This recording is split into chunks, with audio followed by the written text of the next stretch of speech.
YouTube, how's it freaking going? Welcome back to another video. I'm gonna say at the beginning of the video, guys, because some of you guys don't stay to the end.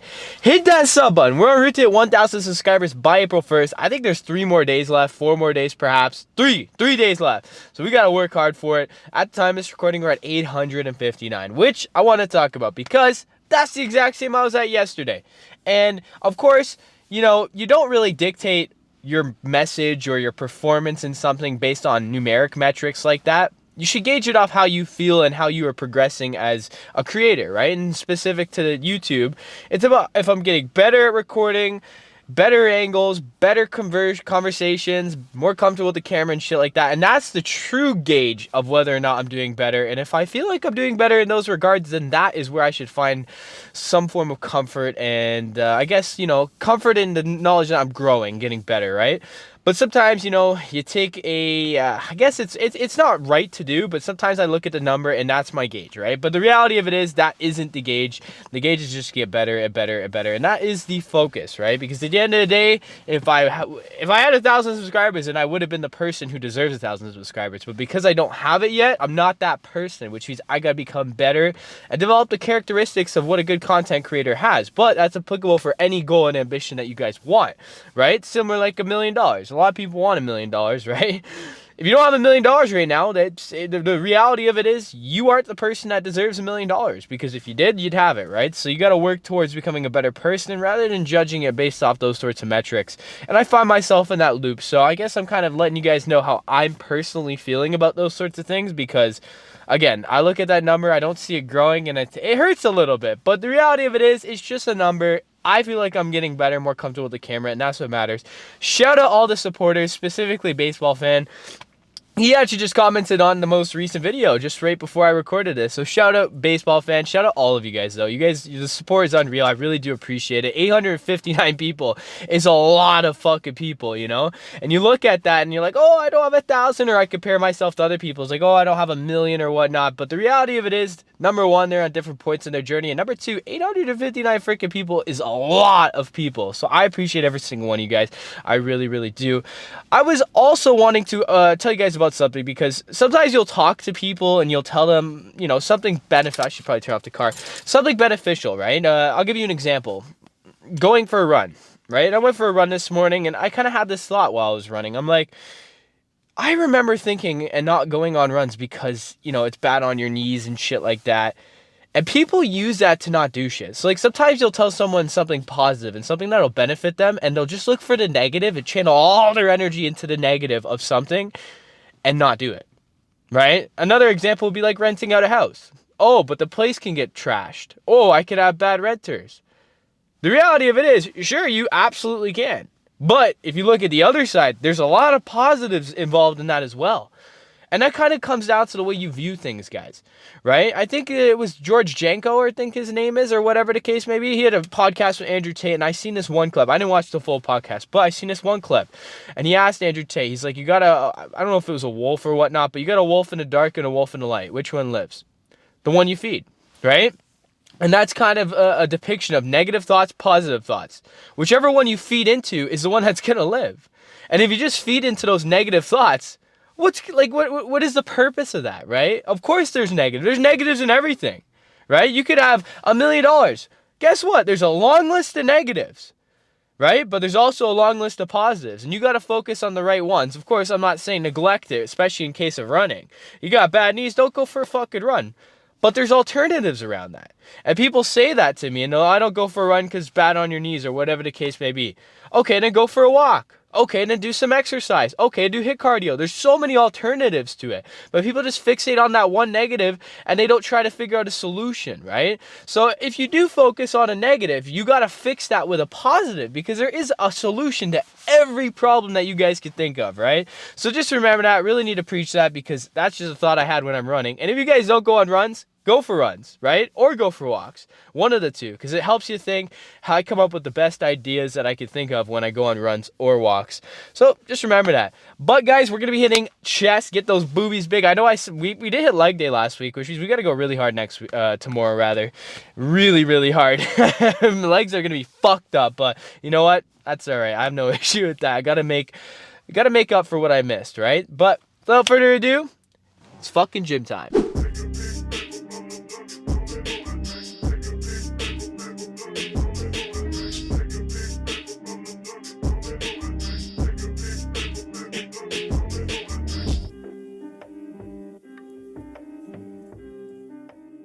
You know, I was stressing whether or not I'd be able to get this machine because I had this thought while I was at home of a specific superset that I wanted to do. I have done it before, but not for the amount of volume that I want to do today, which is Smith machine, obviously. Very popular machine. A lot of people like to use it. A lot of movements you can do on it. And for you guys that aren't aware, like a Smith machine is basically like a cabled barbell, really, right? So like I don't count the barbell when I specifically use this machine, but it does have some weight to it. But we're doing a superset of a flat bench into an incline bench. And we're gonna be doing this for 8 sets. So a whole lot of volume. Doing a weight, of course, that I can control. Remember, I'm trying to hit the 8 to 12 rep range. The first set of just the flat bench is for 12 and the second set's for 8. That's okay with me. But it does mean that I'm gonna have to kind of really push and make sure I'm controlling the eccentrics and getting the most out of every exercise or rep I do. Did the first set, so I did just a plate. Now I've increased with a 10 because I was able to do 12 consecutively for both, and that's an indicator to me that I should increase it. And when I say 12, you know how I typically go to 15. I hit the 12 rep range. I felt comfortable with it. It was a first set, so I mean, I don't want to push myself too much because it is still sort of a warm-up set. I did warm up by doing bodyweight movements, which is something I like to do, and also mimicking the exercise that you're gonna do. So just doing the bar on this, I did it for 20 reps on both. Also allows me to get it in the right position because Smith machine, guys, pretty fucking hard to line up. You know, and sometimes you just move it an inch and it feels like you moved it a mile. But it's always good to do, especially for your first set, to do a body weight movement and obviously a dynamic warm-up routine, which I will touch on eventually. I just think that's some exclusive content. Perhaps that's something to strive for when we hit 1,000 subs. I'll start to show you guys the types of warm-ups I do, but I'm a big advocate of warm-ups. And I should mention, no static stretches at the beginning of the workout, guys. I do static stretches at the end as a cool down. It's not good for you. You know, you're stretching out your muscles, you're tearing your muscles. So you want to aim to do at the end of the workout, okay? Dynamic movements I do at the beginning. And then I'll also do a mimicking of the exercise I'm doing along with a body weight movement, which all encompasses into a warm-up. But you got to get your heart rate elevated. You can't just jump into it, slap on some heavy weights. That's how you're going to injure yourself. And similarly, when you stretch out, it's not good for you. I like to stretch at the end of the workout because your range of motion decreases as your muscles fatigue and tear. So by static stretching at the end of the workout, and for you guys that aren't aware what static stretching is, it's holding, right? Just holding this here versus a dynamic movement would be like moving, right? A moving stretch.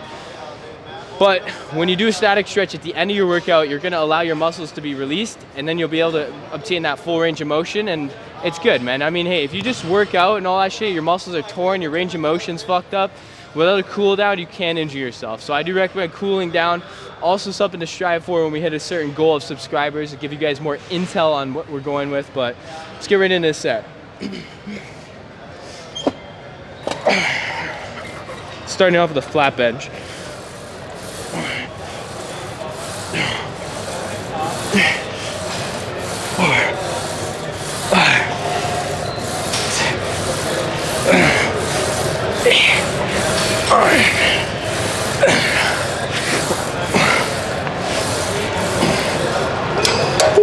I think I could do 15, but I am going into an incline here. So if I could do 12 of both, that's the indicator to me to increase the weight.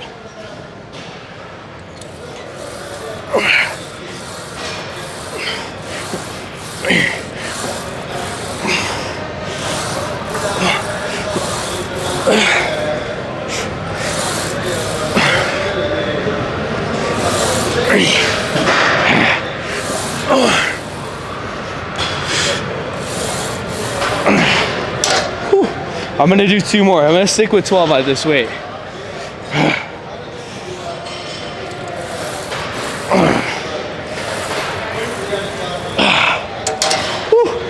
The incline is definitely harder than the flat, but we're still gonna push ourselves. Like I said, 8 sets. I wanna do a lot of volume on this because these are the 2 crucial movements for me personally. You can do this with dumbbells too. I was just feeling the Smith machine today. More optimal to use dumbbells, to be fair, but I'm gonna time my rest for a minute in between each. Let's get this shit done. Like the typical, after that superset, I genuinely think I could call it. and feel like I've had a satisfied workout. But you know me, we gotta work hard, we gotta put in some more effort. In total, I did 8 sets there. The last set I increased it to do 6, but then I did the incline and I was only able to do 3 and I failed. So I took off 2 25s on both sides and just banged out the plate for 12, well, the additional 9 rather, to hit the 12 mark. Because, you know, I wasn't adequate with 3, even though like I was pushing myself, and it was failure, like it was 2 failure. It was a struggle to even put it in. But that is another benefit of the Smith machine, is you don't necessarily need a spotter, but it is good to have a spotter, because, you know, you might tear your pec or something like that and you're not really going to be able to rack it. So it's always good to have a spotter, especially when doing exercises that have a heavy weight on it, right? Thankfully, there's quite a lot of people around, so I do think I'd be fine in that regard. But I was putting on my wrist wrap, what, 3rd set in? Because my wrist, it's a sore, you know? It's just I guess it's like a permanent kind of sore, but it's not horrible. Like, I could go without it, but I do want to use these. And I realized when I just do my left one, it's going to create an imbalance, right? Because these do make it a lot easier for me to have good wrist movement and strength, because it braces it, right? So if I'm going to use it on my left, I made the conclusion that I got to use it on my right as well. That way I don't create an imbalance, because, I mean, last thing I want is to have one wrist stronger than the other. But we're going to work into our next superset. What's up, Manny? How are you? What's up? Good, good. Shout out, man. You got to get a workout with him soon. CrossFit guy. But we're going to do some what is this? Kind of cable flies, but I want to say high to low, and then we're going to go low to high. So kind of like this motion, and then I'm going to flip it, bring these down, and come up. So do this for 4 sets. Finished off the first set. I always like to do the first set prior to recording. Number 1, because then I'll utilize this point of me talking for rest, but also I'm able to gauge the weights, the form, and that way I can depict it a lot better for you guys, because I don't want to give you guys false information. But we're going to get right into this. I already set it up, so let's get this.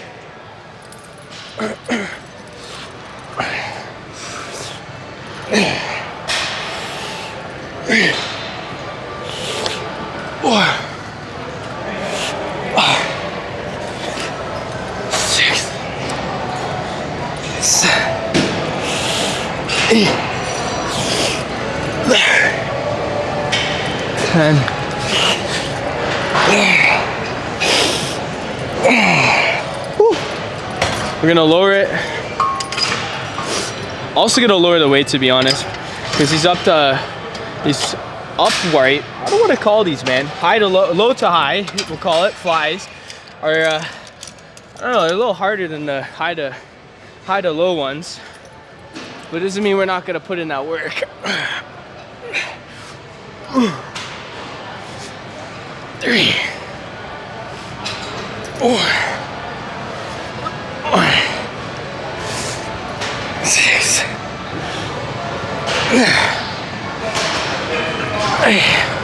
Let's go to 12. I was gonna say 10, but I'm gonna push it. 1, 2, 3, 4. Really want to emphasize the stretch. I found that some people, when they do supersets, like to take it easy on the first set, because they have that knowledge, like, oh, I got another set to do, I might as well just, you know, do it a little lighter and really fatigue myself on the second set. That's not how it works, man. You gotta get the most out of both. Of course, you're not trying to ego lift, but you're also trying to push yourself. So make sure you're making every rep and set count, especially when you're doing supersets, you know? It is a superset, so in a sense, it is just one set, but it is divvied up into 2 different exercises, both of which need just the same amount of effort, and really push yourself. But we're gonna do this 2 more sets, 1 minute rest in between. Seems like that's the sweet spot for whenever I'm doing the supersets. I won't lie, right here my shoulder's a little sore. A lot of bench pressing, you know, it's kind of fixated. That's why it's a little bit better to use dumbbells, because sometimes, you know, one side might come down a little quicker than the other, a little deeper. You know, naturally speaking, your body isn't symmetrical, but let's get this shit done. I'm a big believer in like mimicking what people do that are successful or in the position that you want to be in, and learning from them, and, you know, putting the habits that they do into your own system. Why I specifically say this is there's a lot of people that go to this gym that are very successful outside of the gym as well. For example, today there's a Lamborghini Urus outside, there's a Porsche. I've seen other Lamborghinis, Huracans and stuff like that. And when I see that sort of shit, it just it kind of justifies me going to the gym and stuff like that, right? Because as I said, it is very important to look upon what people are doing that are where you want to be. try to implement the very things that they do into your own life, and one of which is obviously going to the gym, right? Now there's other elements towards that as well, but when I'm seeing people pull up to the gym in those types of vehicles, it just reassures me that this is the right thing that I should be doing, right, to become better. But this is going to be the last set that we do, which is going to be a drop set.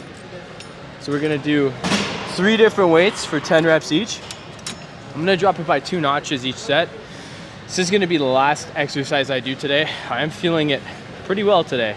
Definitely a good workout, especially if you're pushing yourself through every set, because we did 8, remember, on the Smith machine there. But this one we're going to do 5. We've done 1 so far, and I think I'm going to do 45 seconds rest in between. I really do want to exert myself. Also don't want to sit on this machine for too long, so let's get this shit done. 10 reps, first set.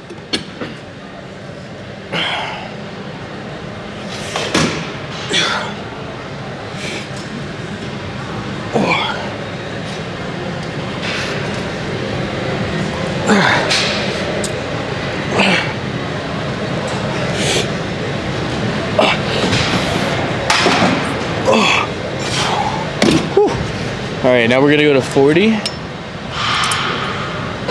So I'm not even going too heavy, but again, limited rest in between. It's gonna be a lot of work in a short amount of time.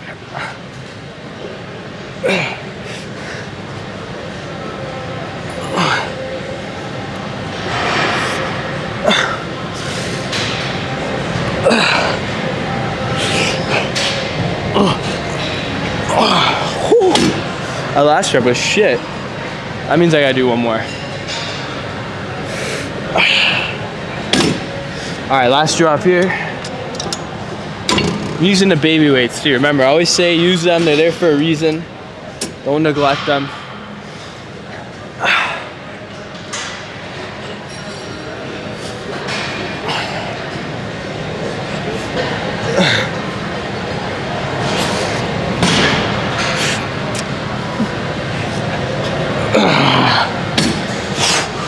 Oh man, remember I'm gonna do 45 seconds rest in between, so I don't want to chit chat for too long on this, but 5 sets in total, 3 drops, dropping it by 2 slots, so I do 60, 40, 20 with the baby weights. Don't encompass that in the actual weight. Control your eccentrics. I feel like the first set I did pretty good with controlling it, but then after I was a little fatigued, so I had to just get through the set, because I am hitting 10 reps no matter what, but let's get this shit done. Workout is all done. Definitely a good chest day. My chest is fatigued. Had to get that static stretching in at the end of the workout, guys. I can't emphasize enough. Make sure you guys are doing that. And if you guys want some videos about that, you have to hit that sub button and share button. Let your friends know, let your family know, because once we hit 1,000 subscribers, I'm gonna be dropping some more knowledge for you guys. We gotta hit that milestone, because static stretches at the end of your workout, guys, is phenomenal. Allows your muscles to return back to the range of motion that it was at the beginning of the workout. And of course, when you are straining your muscles, you aren't gonna have the same sort of range of motion. Today's sunny out, but it's cold out. And what that means, guys, an analogy for you, because you can find analogies and lessons in anything, is not everything seems, or not everything is the way it looks. Can't judge a book by its cover. Sunny out, think it's hot out, but it's actually cold out. It's probably the coldest day of the week. And that applies with everything, right? You see people with success and you look at them and you're like, oh, these guys got no problems. They got no struggles. Well, they do. They absolutely do. And they have struggles similar to you do. And everyone's struggles are different. And they affect you differently. You guys got to remember that. So never judge a book by its cover, and look for analogies in anything. Because, I mean, hey, man, something as simple as just looking outside and seeing the sun but realizing it's cold is a lesson that I can learn and apply, right? And, you know, you can never learn too much, guys. Remember that. There's always lessons you can learn on a constant basis, and you got 24 hours in a day. You're going to learn at least 1 lesson. And what I personally like to do is write out that lesson. All right, I have a journal. If you guys don't journal, definitely journal. Write out your gratitudes for sure, but also write out a lesson. Now, I can't spill the sauce too much. This seems like a goal for us to hit 2,000 subscribers. Then I get you guys a little bit more depth into what I do on a more mental level, because that is definitely something to apply in your life, because mentally, physically, and emotionally, you got to change. You got to become better. And you got to do the very things to become better. And one of which is, of course, appreciating your gratitudes, because happiness is a choice, guys. I always say that happiness is a choice. And if you're watching this video on your phone right now or on your computer or whatever the case, if you're watching this video at all, you're blessed. There's people in this world that don't have access to that. And at the end of the day, you know, whatever problems you got going on, you got to take a second back and appreciate the very things you have in life, which is a problem that a lot of ambitious people have, because you're only looking at where you want to be without realizing where you are right now. You got a lot of beautiful things. You got your family, you got all these sorts of things. And the truth, like, honestly, the biggest thing you could ever ask for is the ability to call your parents and tell them you love them. A lot of people wish they could do that. So do that. Take some time to do that. But hit that sub button as well. So our route to 1,000 subscribers, as I said at the beginning of the video, we're at 859. Let's keep up this work, guys. I appreciate every single freaking one of you guys. Drop a comment down below what you guys are grateful for, because remember, happiness is a choice. And let's be happy, guys. Let's make that our choice. Hit the post notification bell so you guys never miss a video. And if you enjoyed the video, just smash that like button. I heard it helps with your gains. Have a blessed day, guys. Get done what you need to get done and find your impetus. Goodbye.